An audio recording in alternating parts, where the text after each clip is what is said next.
resultado la escorrentía superficial. ¿Cuánta agua había disponible como escorrentía superficial?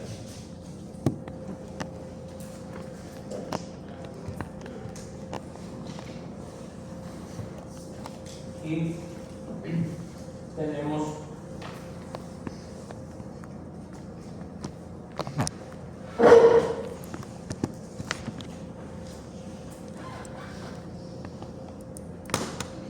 por último, como tercer indicador también de la oferta hídrica en una cuenca, tercer indicador, el rendimiento, que en hidrología se comparan sitios o regiones de acuerdo al rendimiento hídrico. Rendimiento hídrico se expresa generalmente en litros por segundo por referido a una extensión de territorio que sería kilómetros cuadrados estandarizado.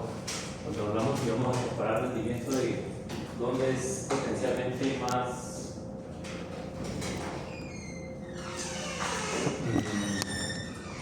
valioso colocar un proyecto o localizar un proyecto, lo podemos ver donde si necesitamos agua, pues obviamente los que tengan mayor rendimiento. ¿Y cómo se obtiene ese rendimiento? El caudal medio multianual en litros por segundo, expresado en litros por segundo, dividido entre la superficie del área de drenaje de la cuenca, me da el rendimiento por kilómetro cuadrado en litros por segundo. Se dice que Colombia es uno de los países que gozaba de abundante agua o de abundante disponibilidad de recursos hídricos, que éramos potencia mundial y ocupamos como el cuarto puesto a nivel mundial, pero eso cada vez, digamos, se van deteriorando las cifras, obviamente por las alteraciones del clima y las alteraciones en la cuenca. Y esos rendimientos entonces van, pero el rendimiento es un término para comparar dónde se produce más agua por kilómetro cuadrado, por unidad de área. Y es un término de oferta hídrica superficial, que es ese OHT, oferta hídrica superficial. ¿Cuánto produce agua una cuenca? Oferta hídrica superficial o total, OHT es total superficial, según las nomenclaturas.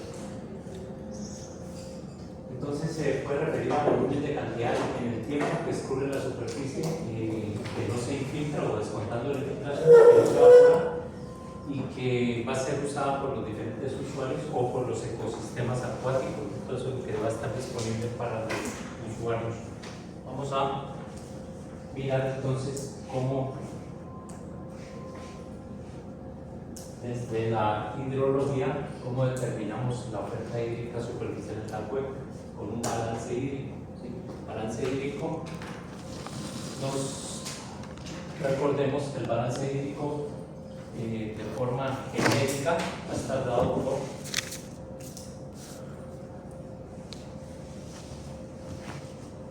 conectado directo porque este cable no quiere. Como que pasa en todos los aviones, estos cables empiezan a orbitar.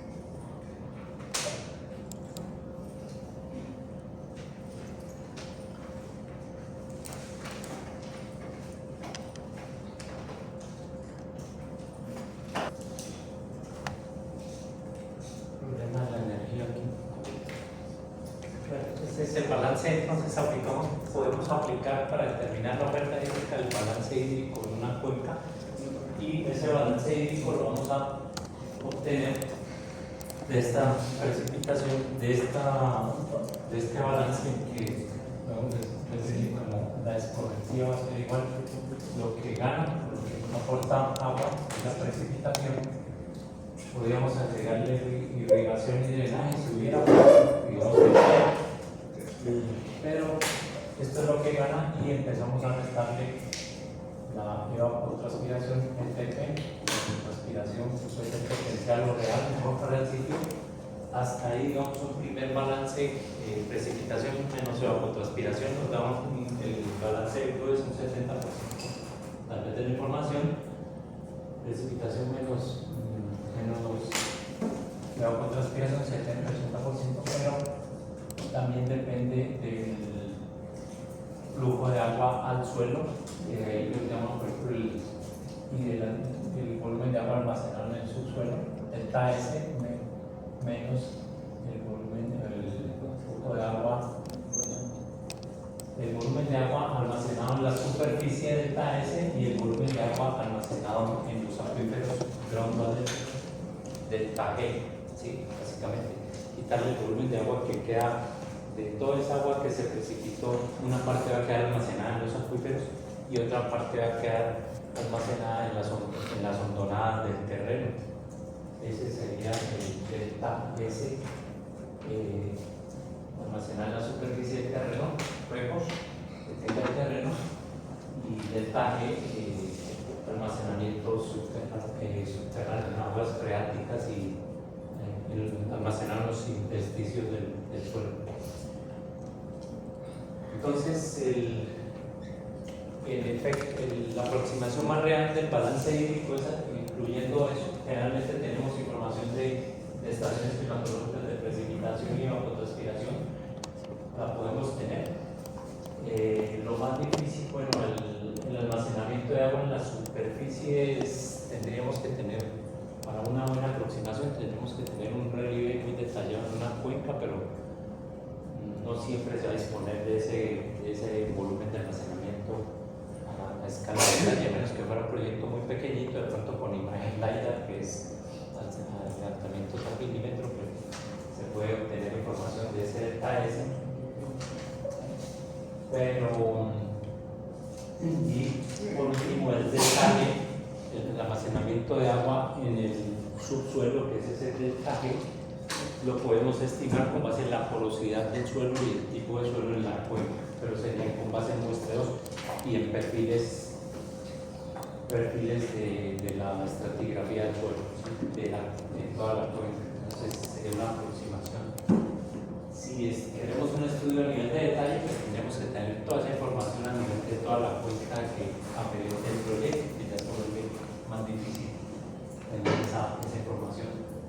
Por tanto, en los estudios de oferta y demanda hídrica, y sobre todo a largo plazo, se puede, digamos, despreciar los primeros, este término de almacenamiento de agua en la superficie del terreno y almacenamiento del agua en el subsuelo para estudios a largo plazo, y finalmente aceptar, digamos, que nos da un volumen grueso.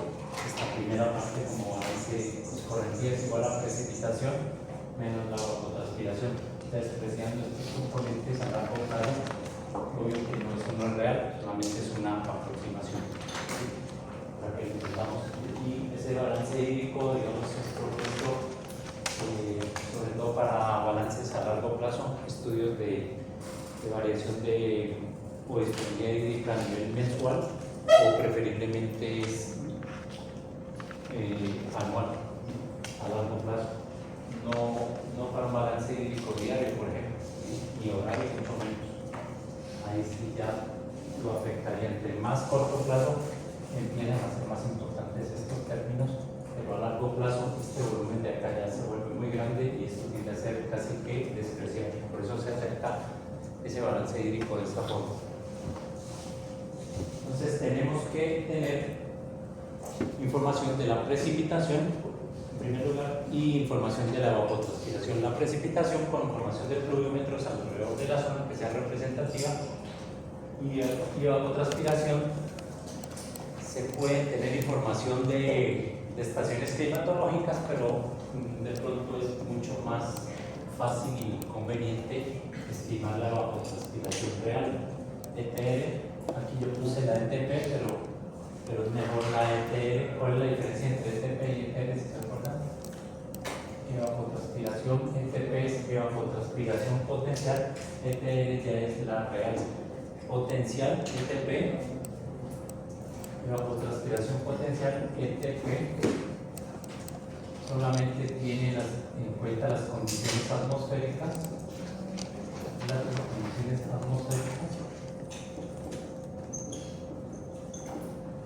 y ETR,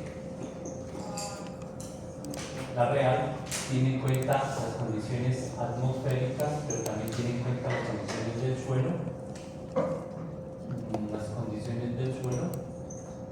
y las condiciones ambientales de manejo del terreno y del cultivo, también del cultivo. Pues esa es la diferencia entre evapotranspiración potencial y evapotranspiración real. Entonces, entre más detalles que vemos, vamos a necesitar mucho más información.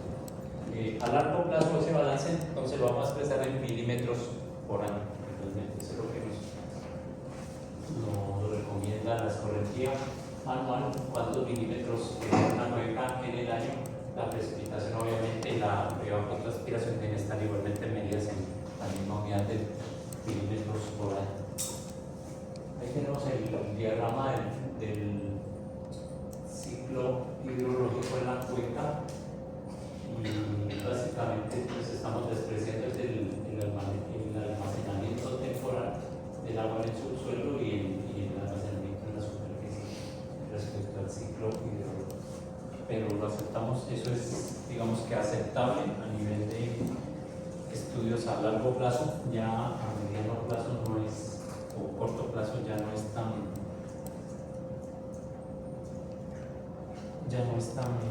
aceptable. Entonces, para años más largos no me genera, es completamente aceptable usar esta manera.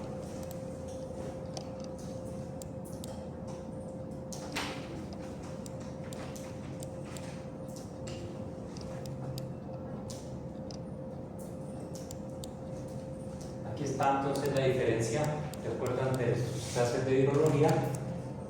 Según la FAO, la Organización Alimentaria Mundial, hay una metodología para determinar cuál es la evapotranspiración en el sitio, a nivel del cultivo, lo llama la FAO, en el terreno. La evapotranspiración entonces se calcula con base en la evapotranspiración directa. La radiación solar calienta el aire, la superficie de la tierra, y eso genera, digamos, la evaporación de manera directa. Pero además de eso es pérdida de agua, de humedad de agua en el aire. Pero además de eso involucra también la transpiración de las plantas. La transpiración, que es toda el agua que a través de las raíces las plantas succionan para llevar nutrientes en todo su tallo, sus hojas, y liberarlas finalmente en las estomas. Ya después de haber asimilado los nutrientes, liberan a través de las estomas a importantes volúmenes de agua y la retornan a la atmósfera. Por eso se le llama evapotranspiración total, ETP, que sería esta ETP de aquí, evapotranspiración potencial en general. ¿Cómo está entonces, según la FAO, clasificada, o cómo, para efectos de calcular y cuantificarlo ya a nivel de subsuelo, la evapotranspiración en el sitio del cultivo? La divide en tres componentes: la ET sub 0 inicial, ET sub 0 inicial es la misma potencial, que solamente tiene en cuenta las variables climatológicas como la radiación, la temperatura, la humedad, la velocidad del viento y la humedad. Principalmente esas, pueden ser otras, pero esas son las que tienen más incidencia en el valor de la evapotranspiración, y esa se llama evapotranspiración debido a variables atmosféricas o climatológicas, y la llaman ET sub 0 evapotranspiración de referencia, nivel de referencia. ET sub 0, según la FAO, entonces la evapotranspiración total, ETR, va a estar dada, según la FAO, respaldada por el componente de referencia T sub 0, que esta es debida al componente atmosférico, a todas las variables atmosféricas. Y ahí tenemos una primera, si tenemos información climatológica, tenemos un valor grueso de la evapotranspiración. Pero además de eso depende de las variedades de cultivo, de la etapa en que está el cultivo, del tipo de cultivo, de la variedad, del estado de desarrollo del cultivo, y ellos a eso lo llaman ET sub C, evapotranspiración debido al cultivo. Entonces depende de las variedades del tipo y variedades del cultivo. Entonces, no es lo mismo la cantidad de agua evaporar en una hectárea donde se siembre piña a una hectárea donde se siembre caña de azúcar, por ejemplo, o una hectárea donde así estén a la misma altura sobre el siguiente, así tengan la temperatura, depende del cultivo. Pero tampoco es lo mismo si está en germinación, si el cultivo está maduro o si está ya en cosecha, por ejemplo, depende de esa variable.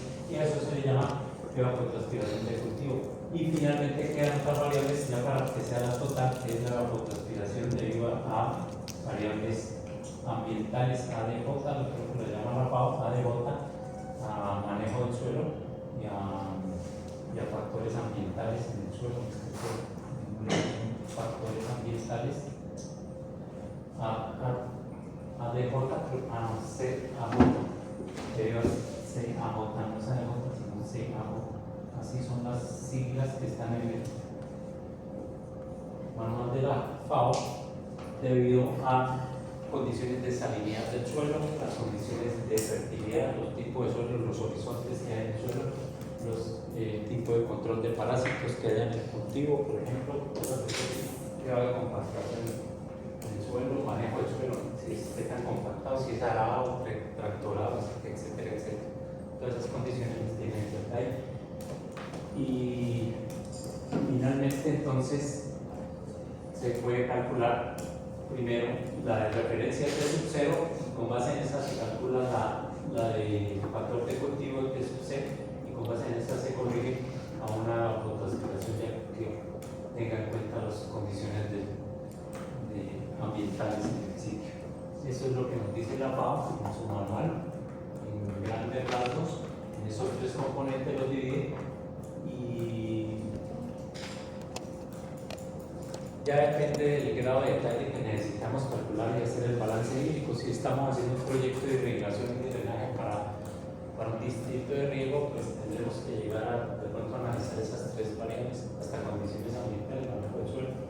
Los ingenieros agrícolas, pues son los más se dedican a esta parte de la transpiración en el manejo del suelo, hacer los muestreos y a definir cuándo el suelo está en capacidad de campo o en marchitez, tienen una cantidad de términos.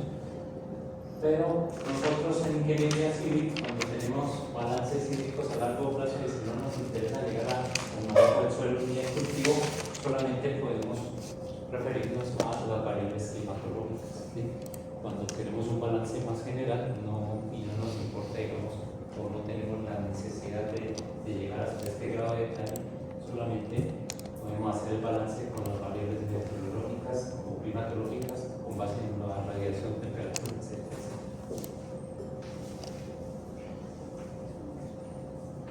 Entonces, solamente, como digo, si buscáramos detalle para un proyecto de irrigación de cultivos, un distrito de riego, necesariamente ya podríamos empezar o bajar el nivel de detalle para el cálculo de la evapotranspiración y definir una mejor oferta hídrica y planes de irrigación para esos cultivos.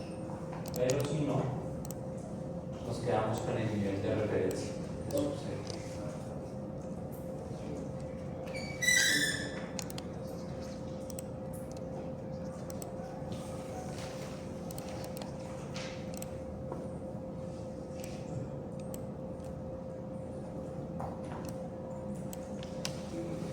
Ahora sí viene la parte numérica.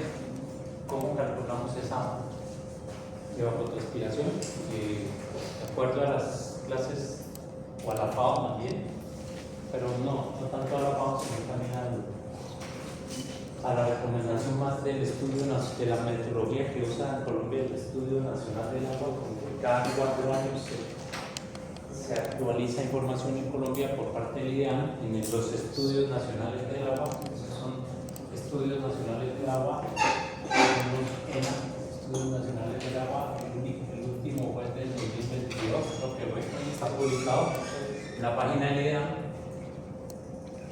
El Estudio Nacional del Agua viene desde el año 2010 aproximadamente, primero, y de ahí en adelante cada 4 años se viene publicando el estado del recurso hídrico en Colombia, en toda la superficie y en todas las áreas geográficas de Colombia, y el cálculo de los balances hídricos lo hacen por el método, digamos, del balance hídrico, por el método, por ejemplo, la evapotranspiración la calculan por el método de Hargreaves, que es una de las metodologías que están propuestas por la FAO, pero no es la más exacta, ¿no? Pero sí es aproximadamente, es aceptable. Hargreaves, entonces, nos propone, o él propone que la evapotranspiración potencial, ETP, que es debida a factores climatológicos, la podemos calcular simplemente como 0,20 por este factor 216.0216, lo multiplicamos por la radiación extraterrestre R sub 0, dice ahí R sub 0, radiación solar extraterrestre, multiplicado por el gradiente entre la temperatura media del sitio, promedio del sitio, y con una fluctuación de 17.78 grados centígrados, que está en grados, temperatura media más 17.78 por esta gradiente entre la temperatura máxima en el sitio menos la temperatura mínima, creo que sí, mínima del sitio, elevado a la 0.47. Entonces esta es una expresión de Hargreaves para calcular la evapotranspiración potencial de tipo empírico, es empírico y desarrollado, pero es aceptado, digamos, en Colombia por el IDEAN y en ese Estudio Nacional del Agua. ¿Qué es este R sub 0? Este término R sub 0 que aparece en la ecuación de Hargreaves es la radiación solar extraterrestre expresada en milímetros. R sub 0 es la radiación solar extraterrestre expresada en milímetros, y pues obviamente puede estar expresada en milímetros al año, milímetros al mes, depende de la medida que estemos. Radiación solar extraterrestre, y recordemos entonces en la radiación solar tenemos una capa de la atmósfera en la Tierra, y que esta radiación solar que proviene del Sol llega a las ondas electromagnéticas al techo de la atmósfera, ¿sí? Que son kilómetros de espesor en la atmósfera, y esta radiación cuando llega al techo de la atmósfera terrestre, esto se llama R sub A, según la FAO la llama R sub A, pero aquí en esta ecuación de Hargreaves esto también es R sub 0, esta es la misma R sub 0 que está aquí. Esta expresión no es otra cosa que la radiación altopelasmos allá arriba, ¿sí? Pero la radiación altopelasmosfera, al entrar en la capa atmosférica, va a sufrir difusión y otros fenómenos, y va a tener muchas pérdidas, y ya cuando empieza a llegar ella a perder valor hasta que llega a la superficie del terreno, y acá es donde va a llamarse la radiación de la superficie del terreno, que pues.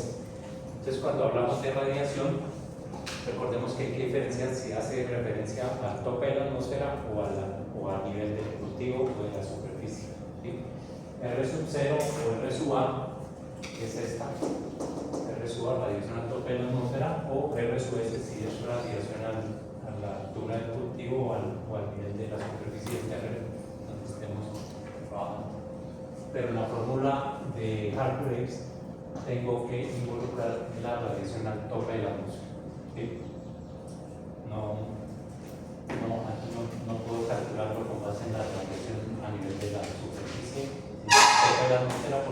desarrollada para esa condición.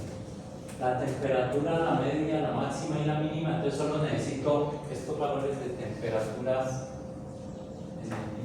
promedio, media, máxima y mínima.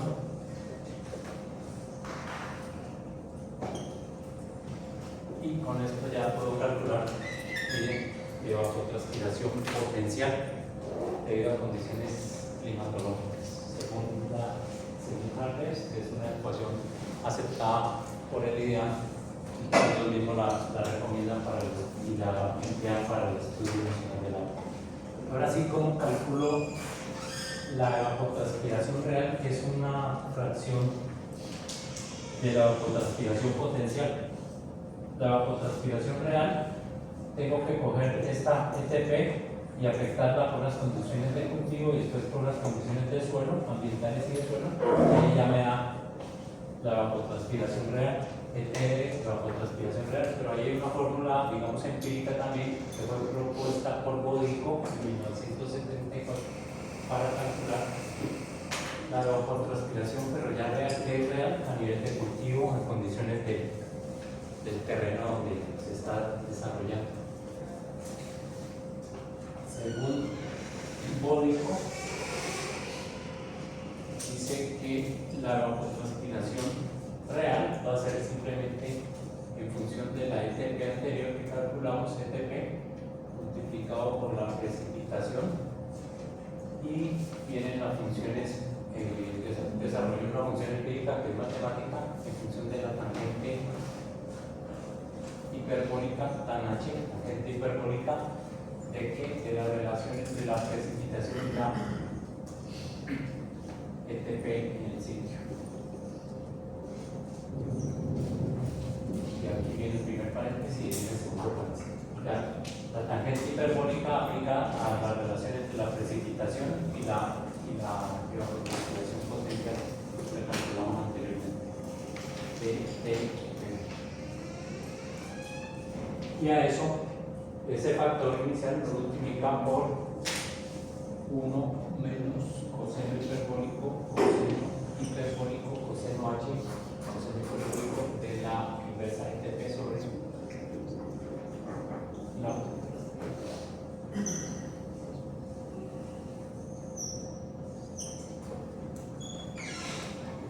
Sobre la precipitación y coseno hiperbólico más el seno hiperbólico más el locodécico más seno hiperbólico de la misma variable ETP sobre la precipitación.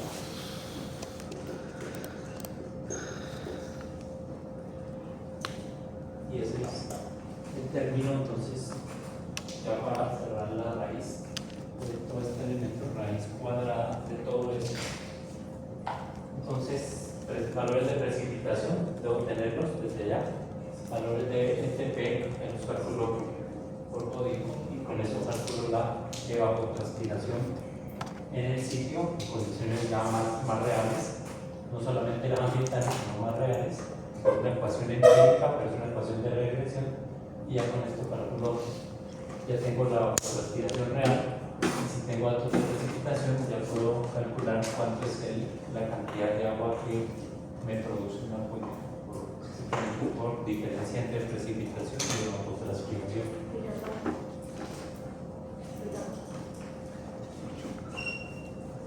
Tal vez ahí lo único es tener un poquito de cuidado con la aplicación de la función hiperbólica seno y coseno hiperbólica, pero Excel la reconoce perfectamente y tiene perfecta calculadora. En resumen, entonces podemos tener datos o definir datos.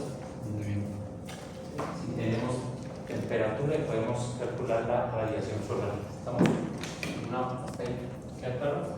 No sé si ese R0, si hay datos en esas unidades. Hay que convertirlos, uno los puede calcular en otras unidades, los puede convertir para volverle equivalente. El R0 está en milímetros, la radiación solar en milímetros, sí, pero generalmente la radiación solar, ahorita recordamos cómo la calculamos,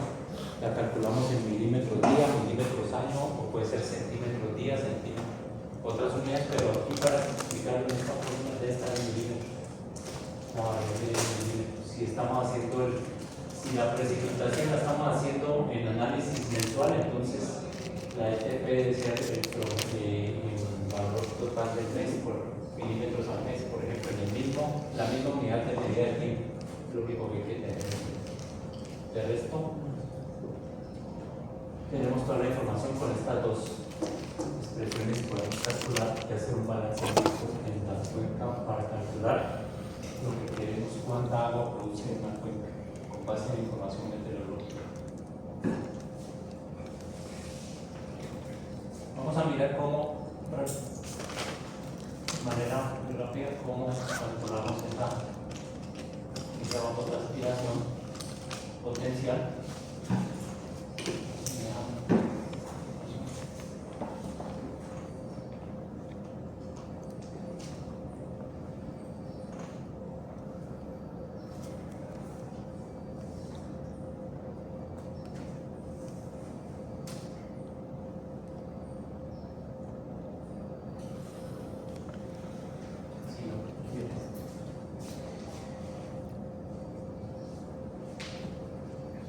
Aquí está tal vez la ecuación que usa la FAO o que recomienda la FAO para el cálculo de esa radiación solar extraterrestre. ¿Sí?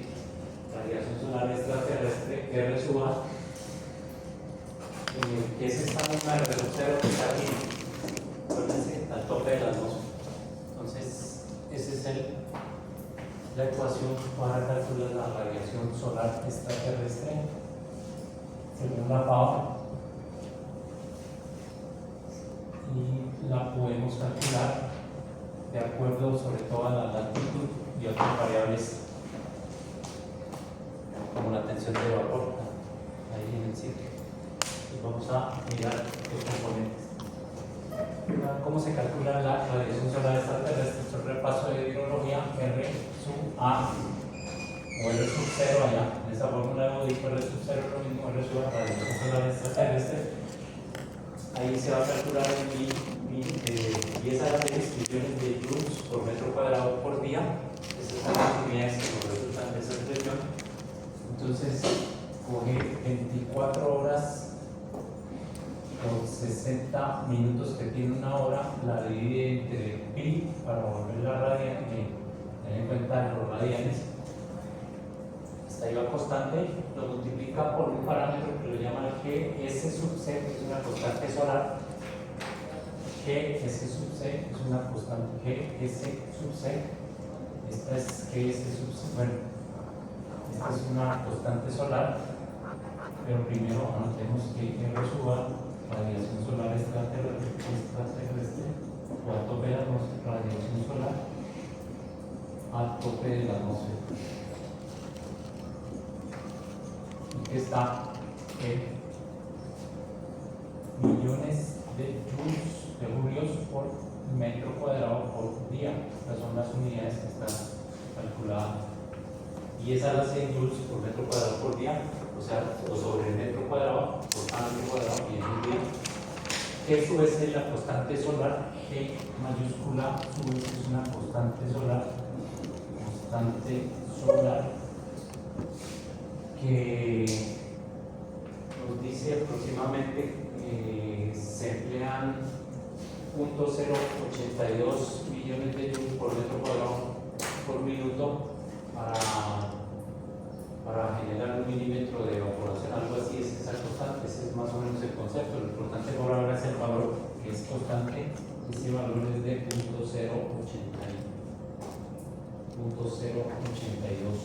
0.82 millones de joules metro cuadrado por día.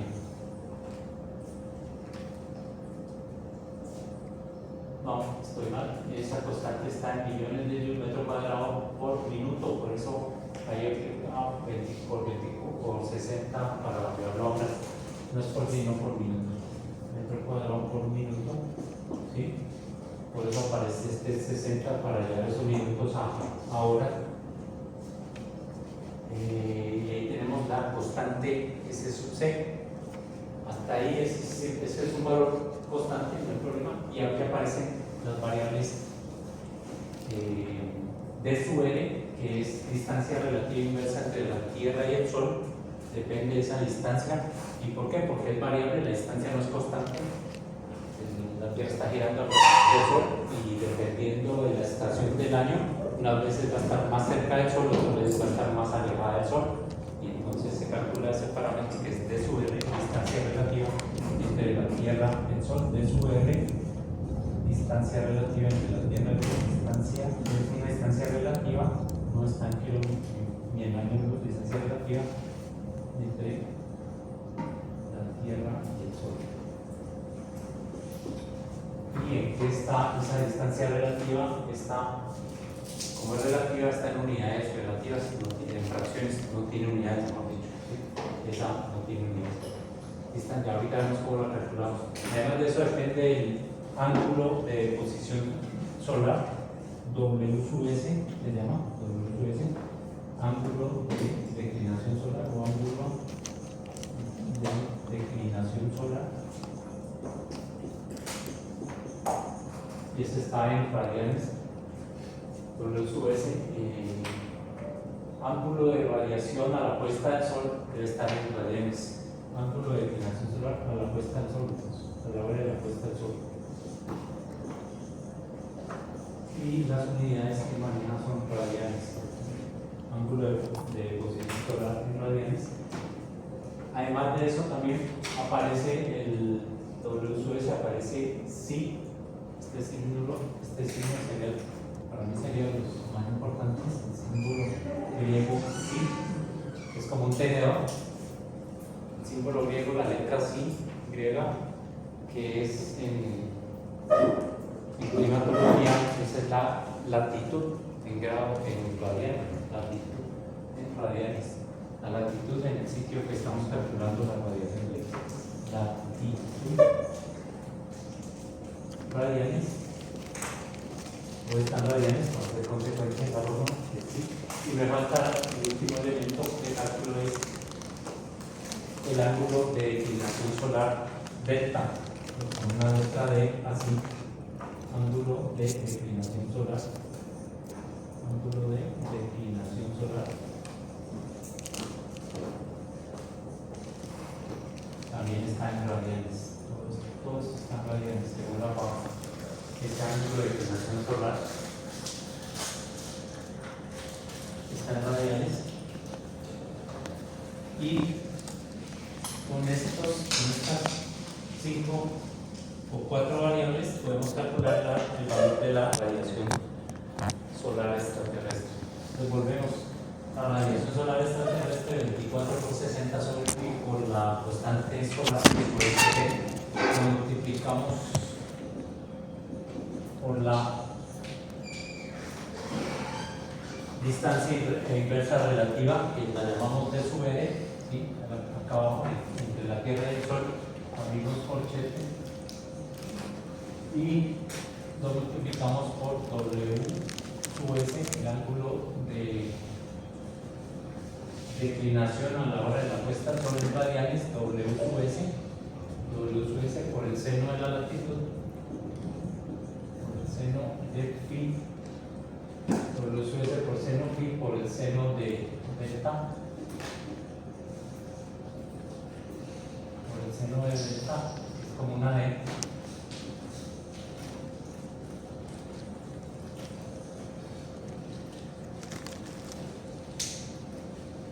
De la declinación solar. Y ahora sí le agregamos todos los cosenos, coseno de la latitud phi por el coseno de la declinación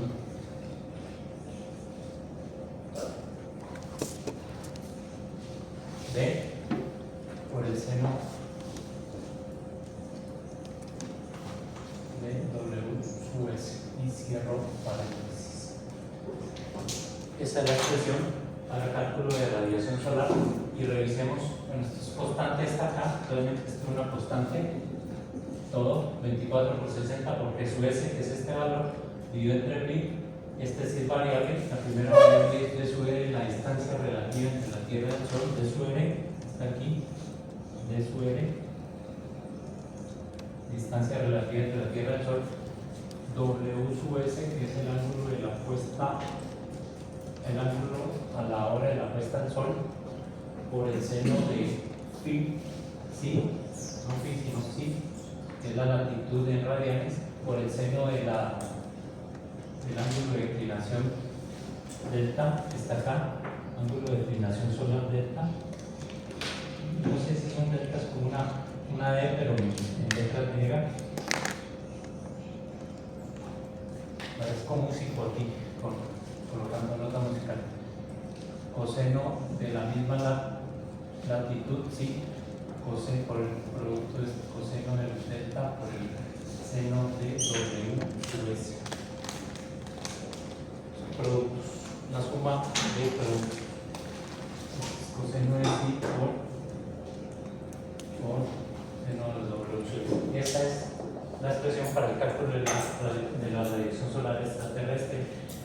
En la expresión que está ahí, ese ángulo W, en realidad es W sub S, el mismo de acá, del primero, que es el ángulo de declinación de la puesta del Sol. Ahí está más la fórmula que aparece en la diapositiva.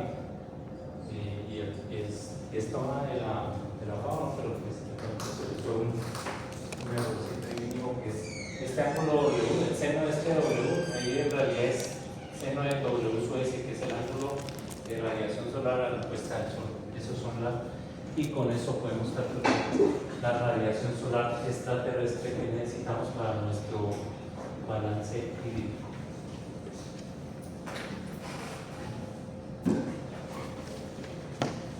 Y eso nos da, radiación solar nos va a dar en millijoules por metro cuadrado, y en millones, y esa hace millones de joules por metro cuadrado por día.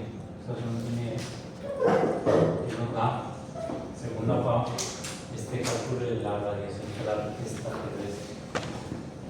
Millones de joules por metro cuadrado día. El WS sería el ángulo de radiación o de declinación. ¿Es que usted lo escribió? No, el WS es el ángulo de radiación a la puesta del Sol. Es que usted lo escribió como declinación. Ángulo de radiación, sí, escribí mal entonces.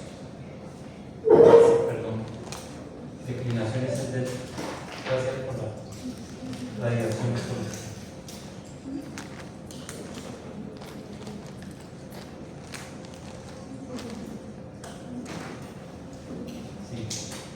Es el ángulo que forma el rayo de la radiación, pero a la hora de la puesta del Sol en sitio. Ese es el W sub S perfecto. Miren que R sub A, la radiación en el tope de la atmósfera, está en millones de joules por metro cuadrado día, pero es una ecuación que generalmente no la necesitamos nosotros para hacer un balance de millones de joules por metro cuadrado día. ¿Cómo hago para, acá necesito en milímetros al día? ¿Cómo hago para llegar joules por metro cuadrado día? Entonces, simplemente se multiplica que la R sub A, la equivalencia de la radiación solar en milímetros día es igual a 0.408 la radiación en millones de joules por metro cuadrado. Este factor se multiplica por ese factor.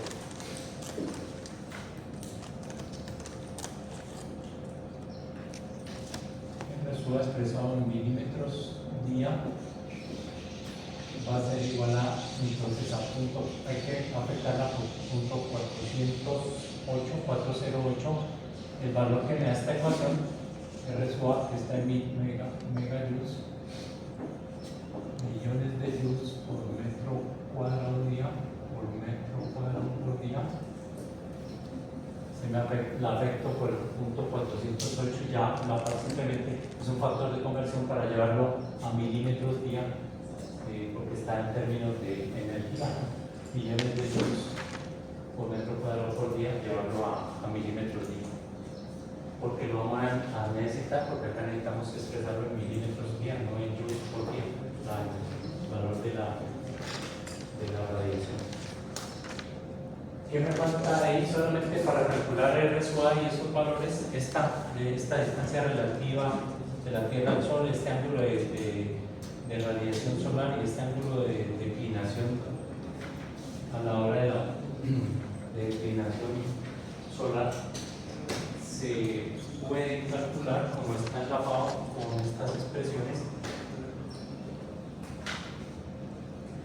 Bueno, una hoja de cálculo, solamente si tenemos la latitud, bueno, tenemos grados, minutos, segundos, grados, un ángulo de grados, la latitud en grados la dimos entre 180 y la multiplicamos por pi medio, por 180 ya pi medios, y eso nos da el ángulo en radianes, el ángulo, la latitud en radianes y la constante solar, y aplicamos para cualquier sitio de la Tierra, podemos calcular esa radiación solar extraterrestre, ¿sí? Cualquier sitio del globo terráqueo es buena aproximación. Pero me faltó mostrarles o recordarles cómo se calculan esas distancias de su R, estas variables de su R, W, S y de ahí están. De acuerdo también a las ecuaciones de la FAO, el primero depende del número del calendario juliano, del número del día del calendario juliano. Cuando el calendario juliano, el 1 de enero, es el día número 1, el 31 de diciembre es el día 365 del año. Entonces depende del día, el J va a variar entre 1 y 365 días, y ese J se puede calcular como un número entero, 135 según el M es el número dividido entre 9 más 30 más D, que es el día del mes, menos 2, y ahí me da, con esa expresión se puede calcular ese J, que es el día del calendario juliano. Entonces, en los meses de enero van enero tiene 31 días, pues, el 1 de enero es el día 1, el 31 de enero es el día 31, pero el 1 de febrero ya va a ser el día, el calendario humano va a ser el día 32, ¿Cómo se calcula la distancia relativa inversa entre la Tierra y el Sol de su R? Por expresión sencillo 1 más 0.033 coseno 2 pi sobre 365 por ese J, por el día del calendario juliano. ¿Sí? Depende del fórmula, lo que hace que realmente es una tableta en Excel y donde calcula los J o tiene los J, y ya como hacen esos J, calcula el su R, y eso es el ángulo de inclinación de radiación solar, que vale la corrección, ahorita no se puede, pero de esta en radianes se calcula como punto 409 por seno paréntesis 2 pi sobre 365 J menos 1,39, y eso me da el ángulo de radiación solar por radianes, el delta, y el W sub S, el ángulo de este es el a la puesta del sol, el ángulo de radiación solar a la puesta del sol se calcula como el arco coseno de paréntesis menos tangente de psi, que es la latitud en radianes, por la tangente de delta, que es la que tenemos arriba, el ángulo de inclinación solar.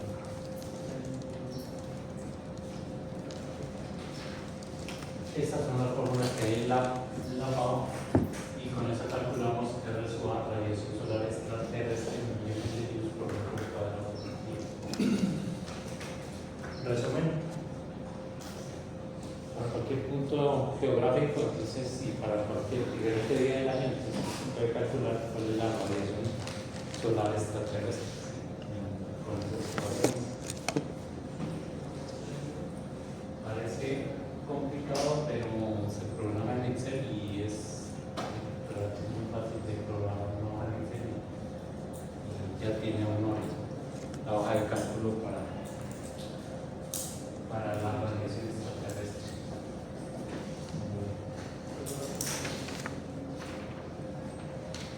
Estas no las voy a escribir, pero estas son cálculo de T sub R, W sub S y el ángulo de inclinación solar. Lo importante es que tengamos los conceptos, que todas estas variables dependen del J, del número de día del año del calendario juliano. Inventado ese calendario por el emperador en julio, creo, le pusieron el calendario juliano porque fue en la época de los emperadores griegos o era romano, no recuerdo.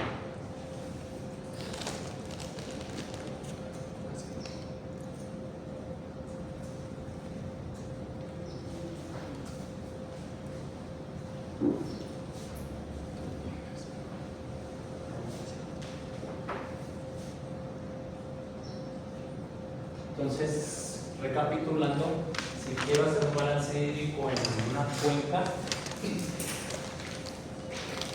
¿qué tengo que tener? Precipitación y evapotranspiración, ¿cierto? Precipitación menos evapotranspiración me da la escorrentía, que es lo que estoy buscando. ¿Cómo calculo la precipitación? Son datos. La evapotranspiración puedo sacar datos históricos o puedo calcularlo con base en las ecuaciones de evapotranspiración potencial, evapotranspiración real, esto depende, pero necesito para la potencial necesito calcular la radiación solar, porque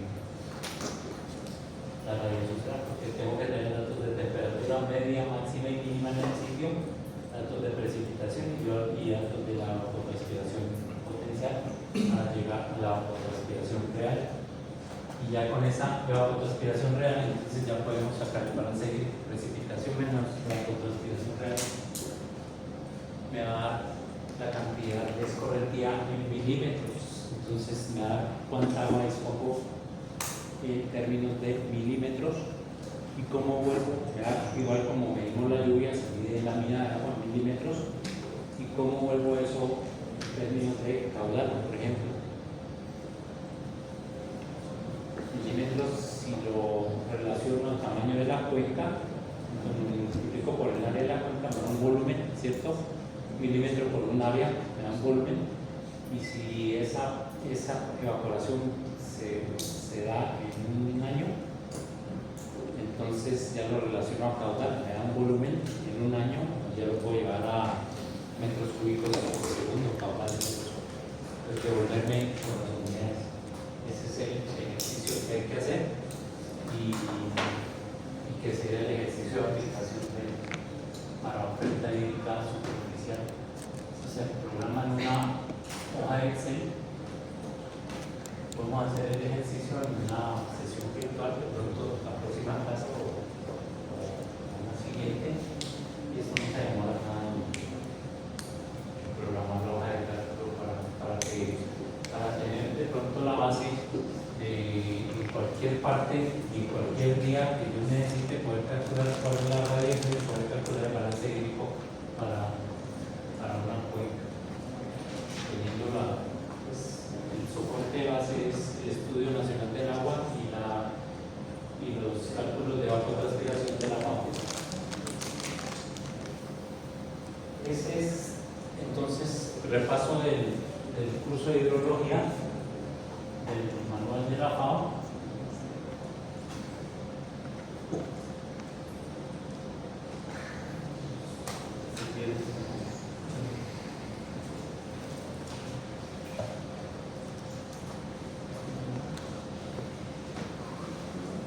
Y ahora sí miremos hacia dónde nos dirigimos con el tema de oferta hídrica superficial.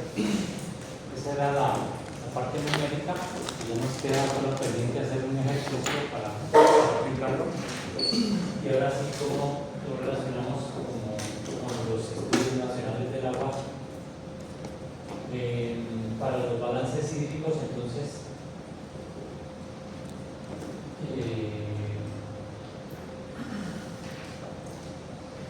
se tiene, al menos en el Estudio Nacional del Agua, aplica un artificio para llevarlo el análisis a escala mensual. Dice que para usar los caudales medios mensuales multianuales en las estaciones se hallan factores de ponderación para hacer el balance distribuido y corregido mes a mes, algo así. Pero tienen en cuenta sobre todo clasificar los años desde el punto de vista hidrológico. Se dividen en tres clases según el volumen de precipitación. Un año hidrológicamente, entonces digamos que registramos volumen de precipitación de 12 meses, algo como esto, no sé cuántos meses tengo desde ahí. Tenemos valores de precipitación multianual de cada mes, uno para enero, otro para febrero, marzo, por acá en diciembre. Este es el promedio de 30 años de información en el sitio para precipitación en el mes de enero, esto para el mes de febrero, esto para marzo, etcétera, etcétera. Y pues es aleatorio. ¿Y qué se hace entonces? Se saca esos valores, cuál es el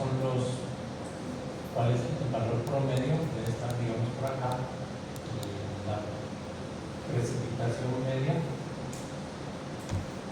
se saca con una desviación estándar más o menos y con una por debajo y una desviación estándar por arriba, y este es el rango de la precipitación normal, llamémosla normal, o la precipitación o un año hidrológicamente típico o año también se llama de transición, cuando las precipitaciones están más de una desviación estándar o menos de una desviación estándar. Entonces si está más de la desviación con respecto a este valor promedio, la medida de la precipitación, si está más de una desviación estándar, entonces este año se considera como hidrológicamente húmedo, en que hay exceso de precipitación, y si está menos de la media por debajo menos de una desviación estándar, se dice que son años secos. ¿Sí? Esa es la clasificación hidrológica. Cuando se analiza toda la información de la precipitación en una cuenca, se clasifica como año hidrológicamente húmedo o un año hidrológicamente. Se clasifica y se acostumbra a analizar entonces para años que son, si el año se comporta como un año húmedo, con los criterios, o como un año seco o como un año normal o intermedio, una época de transición que sería que no es húmeda ni tampoco seca, pero así lo clasifican en el Estudio Nacional del Agua en Colombia. Y al final entonces se sacan mes a mes unos factores de ponderación mensual dependiendo del año climatológico para llevarlo a valores de escorrentía mensual o valores de escorrentía anual. Escorrentías mensuales toman todos los valores de precipitación mes a mes, sacándoles el factor de ponderación por mes cada mes, y la suma de todos esos valores al año me da la escorrentía anual. Esa es la metodología que utiliza el Estudio Nacional del Agua, ya sea para el análisis anual, mensual o anual en varios años.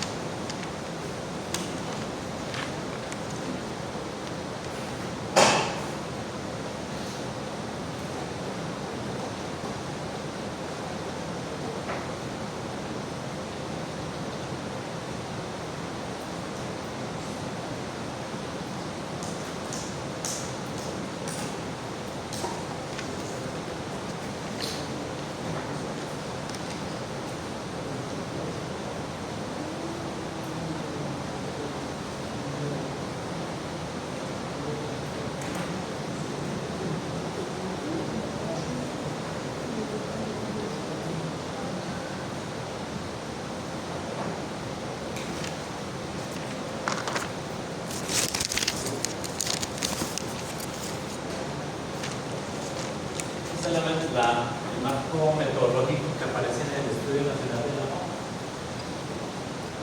para determinar la oferta hídrica neta en una cuenca, propone la caracterización de una cuenca seleccionando los factores de demanda, primero demanda hídrica, demanda que todo lo que le quita agua a la cuenca, por ejemplo para satisfacer todos sus factores se proponen índices de escasez del recurso, por ejemplo, se relacionan índices de escasez con la demanda. La oferta, que fue lo que acabamos de hablar, cuánta agua genera una cuenca, se mira no solo en la cantidad de milímetros al año, milímetros por mes, milímetros por día, sino también adicionalmente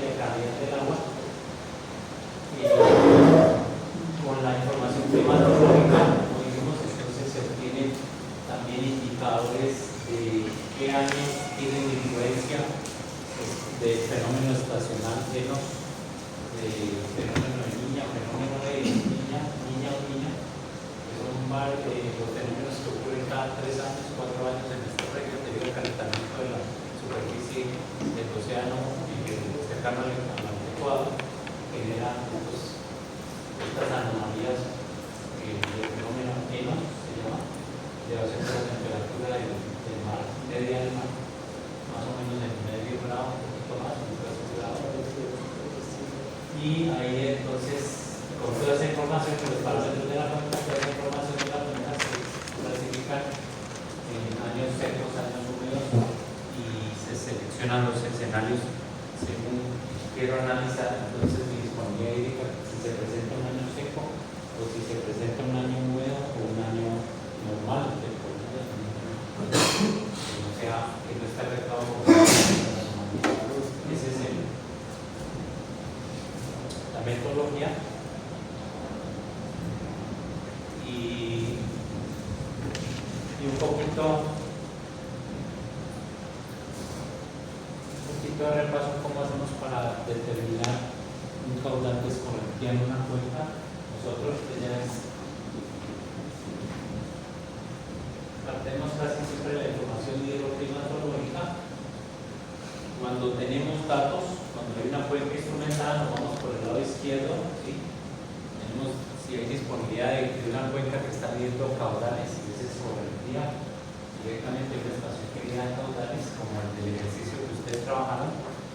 Se sacan las curvas de frecuencia, las curvas de duración de caudales y se hace la transposición de las curvas al sitio del proyecto. Son unos métodos, digamos, muy simplificados, mucho más sencillos, y por eso se obtienen caudales o oferta hídrica para el proyecto por transposición de caudales. Pero eso es cuando tenemos estaciones con datos confiables y nuestro proyecto está, digamos, cerca y tiene condiciones para hacer esa transposición. Pero si no, ¿cómo hay que hacer la hidrología? Como lo hicieron en el curso de hidrología para estimar crecientes y poder diseñar puentes o crecientes para diseño de un puente o de una estructura hidráulica o de una alcantarilla a través de un modelo de lluvia escorrentía. En esta parte del centro, ese es un modelo de lluvia que me relaciona lluvia escorrentía.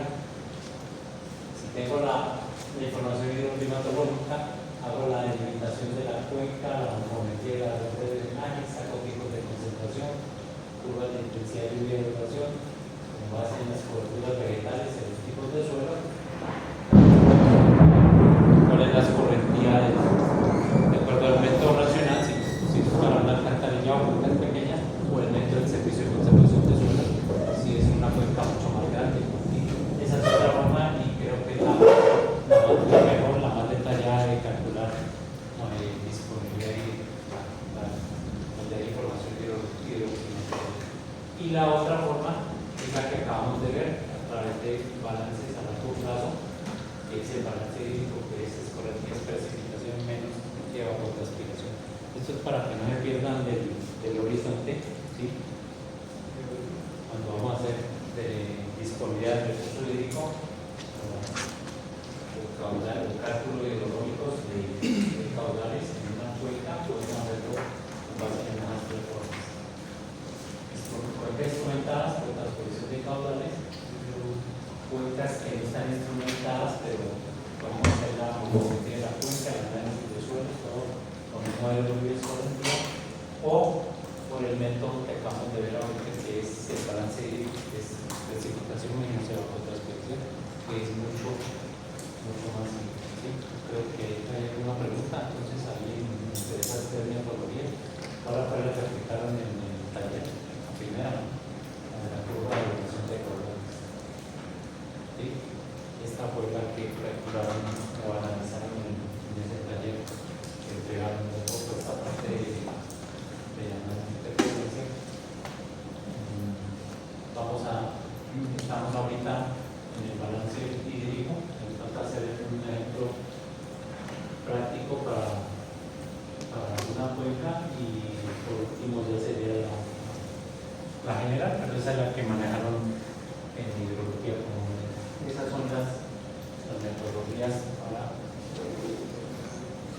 análisis de escorrentía, y voy a dejar aquí con esta última lámina que nos expresa, según la metodología del Estudio Nacional del Agua, cómo calculamos la oferta hídrica total, pero en una cuenca total y disponible tenemos que analizar, como dice ahí, de acuerdo a un índice de regulación hídrica, que es el IRH, índice de regulación hidrográfica o hídrica de la cuenca,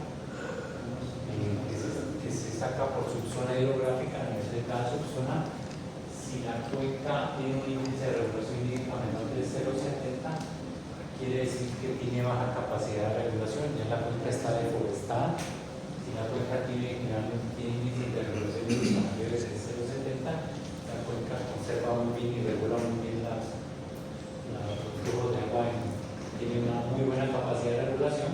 Dependiendo de esos dos escenarios, se va por allá o se va por acá, entonces con eso se puede definir el caudal ambiental que me da la curva de los caudales en el perfil 75, o si no, si es de buena regulación, que me da el caudal ambiental, que me va a definir el porcentaje